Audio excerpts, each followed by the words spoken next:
Daylight savings time is on its way. Losing that hour of sleep can throw you off. But that's not the only reason you might not get enough revitalizing sleep. Today we're talking about the potential role of pain. Sleep specialist Dr. Michael Breus joins us now. Good morning, doctor. Good morning. Why is sleep important?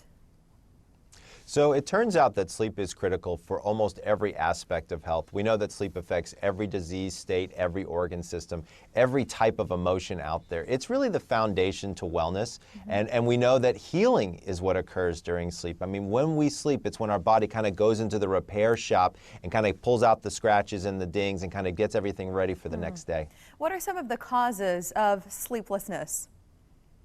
You know, there are several different causes of sleeplessness. One we know has to do with emotions. So stress, anxiety, even depression can have a pretty big effect on sleep.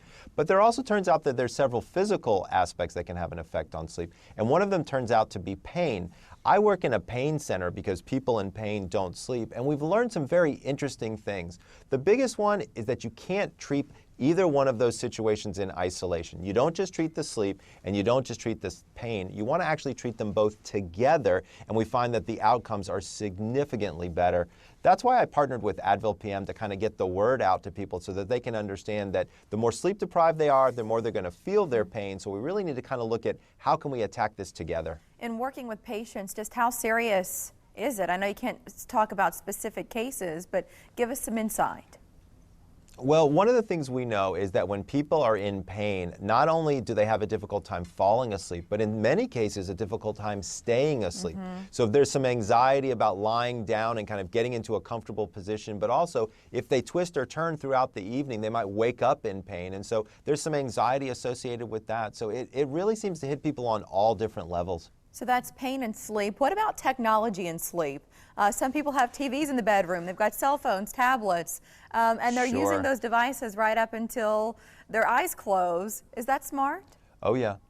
Well, it's probably not the best thing in the world to do.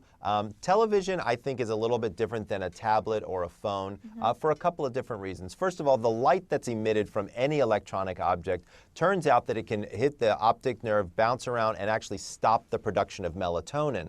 Now remember, melatonin is that key that starts the engine for sleep. We really want to have that. But it also turns out that there's a proximity difference, right? So your television is all the way across the room, whereas if you've got a tablet or a phone, it's pretty close to your face, and those light effects are going to be much more.